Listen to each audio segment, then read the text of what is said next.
Good morning mga idol. Ayan, nandito tayo ngayon sa garden. Nanguha tayo ng mais. Ayan, oh. Yung gusto lang naman sana namin is magkuha kami ng papaya para gawing atsara. Pero tingnan nyo ito mga idol, oh. Okay na yung mais natin. Ayan. O, diba?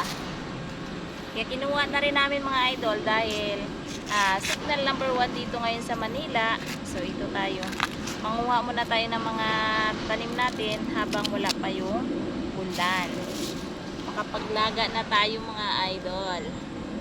Sabi nga nila, pag may tinanim, may aanihin. Ayan o, ang ganda o. Sweet corn. Sweet corn to mga idol. Kaya matamis talaga to kasi bagong pitas.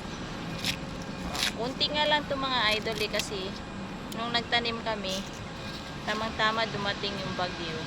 Kaya yan, kunti lang yung tumubo.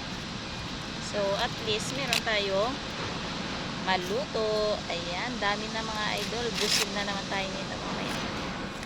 So, yan lamang po mga idol. Tingnan na to, ang dami na. O, diba? Thank you! Bye-bye!